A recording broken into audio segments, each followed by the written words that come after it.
Welcome back to the Georgia First Show. I am your host, Ray McBarry. I'm talking with Larry Stanley about the elections right here in Henry County that we just had in the primary election. And of course, there are going to be several runoffs that you want to make sure that you know about and that you remember to get out and vote on August the 21st. Is that right? The 21st. August the 21st. So you want to make sure that you have your say in those runoff elections, because most of the time what happens, Larry, is in runoff elections, few people go out to vote. So those that do go out to vote, their vote really counts a lot more than everybody else's. And in a runoff, and you'll see this a lot in history, that the person who kind of lost becomes the winner because no one shows up to vote. It happens frequently. All right, let's talk about some of these other races. We're going to have to move quickly. To me, one of the big disappointments was the State House race where Steve Davis lost to Dale Rutledge. Yes. And Steve Davis has been by far the most conservative delegate in Henry County's delegation for several years now, since some of the other fellows retired and started enjoying life again. And so with Steve gone, Dale is just a total question mark where he stands on anything, because he never took a position on any issue in the race. He had one platform plank, and that was negative ad, negative ad, negative ad. He never said anything. He never ever indicated how he would act or what he would do as a representative. He has absolutely no background whatever to understand what it took in 8 years for Steve Davis to accomplish the chairmanships and committee memberships that he had, and what Steve did for this county. Once again, we're an establishment candidate versus the true conservative. I'm going to say that very loudly. Dale Rutledge may be one fine fellow, but he never said it, and he's not proven it. So I'm like you. I would rather go with a dyed-in-the-wool, proven conservative that I know, than a guy who never even had a platform. So Dale, again, you're going to get an opportunity here coming up in January for us to see that you are in fact a conservative. We hope that you are. We're going to be looking and watching what you do when you vote on the different issues. And we hope that you'll actually be willing to sponsor some conservative legislation here in Georgia. We've got a Republican majority.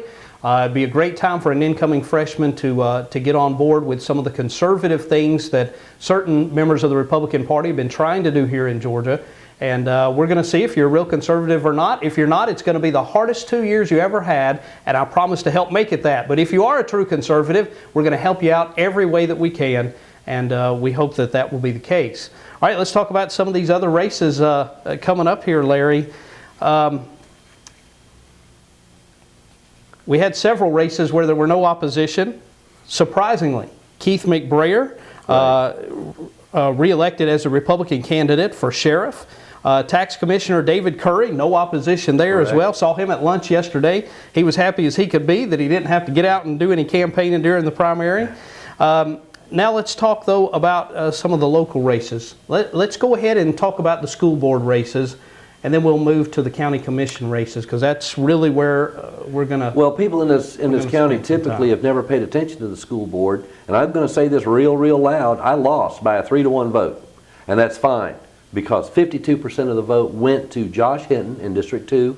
That is a clear win, and again, congratulations to Josh.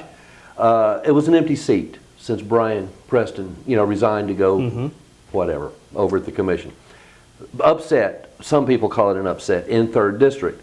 Charles Vickery held that seat for 16 years. Mike Griffin beat him last night. That was a really big surprise, because Charles has been there for a long time. Right, well, and Pam Nutt, who has also been on the school board 16 years, won last night. That's District 1. So those are the seats that were open, was Districts 1, 2, and 3.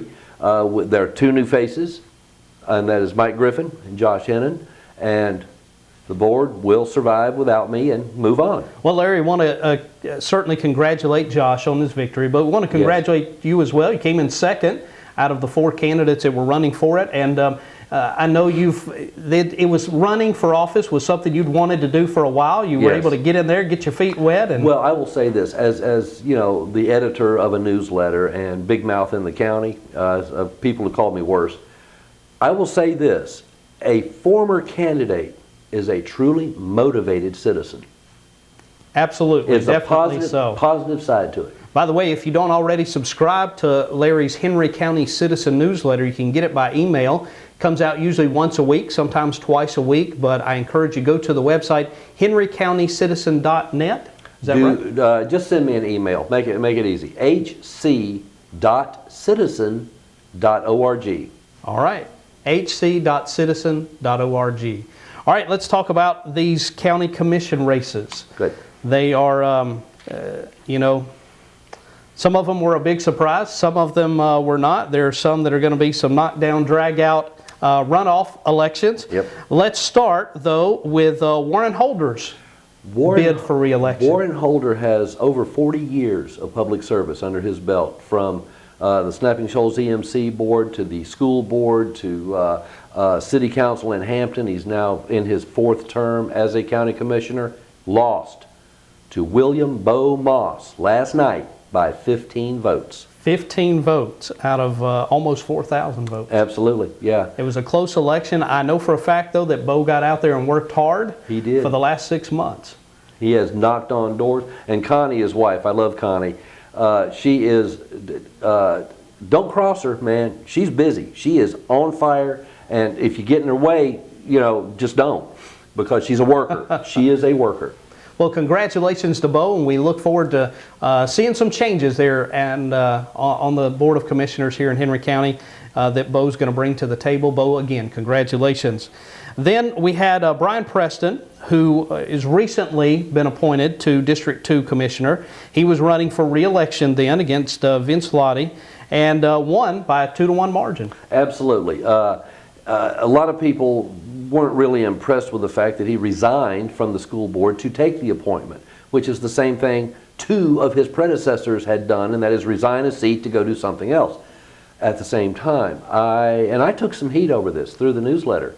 I talked with Brian about that specific thing. He convinced me that he was going to do a good job.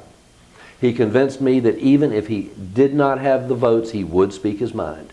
And for me, that's well, and you know, he did that just recently. He was the only one of the sitting commissioners that voted against the proposed millage rate increase or for the budget homeowners before here in Georgia, here in Henry County. So he's definitely done what he promised he would do. Exactly right. So glad to see that, Brian. Congratulations on your victory. Then, of course, we had in District 3, there was a huge race in the Republican side there between Gary Barham, Ken Sherman, and Bill Toney. And there's going to be a runoff between Gary and Bill Toney. And so it's going to be interesting for the next month. Well, yeah, and Sherman came in a distant third on that. Gary Barham took 46.8%. Bill Toney took 43% of the vote. This is not about yard signs. This is not about who has the best media coverage. This is about 2 men. One, a very long-standing, strong businessman in the community. That's Bill Toney. The other, Gary Barham, who I know personally is a good man. He's got, I think, 31 years in municipal city government. Which way you want to be represented is going to matter. Please, please, please go vote. Make your choice. Read the Citizen. You're not going to see anything in the other local press like we're going to be telling you about these 2 men. It's going to definitely be an interesting race to watch. They're both good men. Bill Toney, of course, is known as the golf cart guy. He's the owner of Genco Golf Carts down there in Jenkinsburg, and has been a well-established businessman here in the community for a number of years. And of course, many people know Gary and like him as well. So it's going to be interesting to see who those extra votes go to in the runoff election. Again, if you don't go vote in the runoff, you know, your vote's not going to count. Doesn't matter that you already voted. This is where it comes down to. So that's right. If you where live the rubber in District, meets the road. That's right. So if you're in District 3, you better go vote there. And then let's talk about the big one, the county chairman's race. B.J. Mathis, of course, I think for many years thought, for the last couple of years, thought she was untouchable as the county chairman. I personally helped campaign for her to get her elected in the past, in a previous runoff. I'll not be doing that this time. And so B.J. Mathis came in with 41% of the vote. Tommy Smith, more than that, 45% of the vote. And then Jane Rutledge here in Henry County came in with 13% of the vote. And I guess those that voted for her are going to be the tiebreakers here. Absolutely. And you've got 2,725 votes hung out there. B.J. Mathis lost her bid for re-election in numbers. The numbers being 58% to 41%. And the votes against versus the votes for. T. Splosh, she was a member of the Regional Roundtable. She has a strong position with the Atlanta Regional Commission. The governor has appointed... Which obviously wasn't popular with voters this go-round. Bingo. The governor just appointed her to another transportation board. It's going to be interesting to see, since she just got that appointment, if she continues to be the county chairman, or if she's if he's appointed someone who's not even going to be a sitting elected official. I think there will be a change. And the reason I think there's going to be a change is the T-Splosh was one of the big losers in Henry County. BJ's name was associated with it.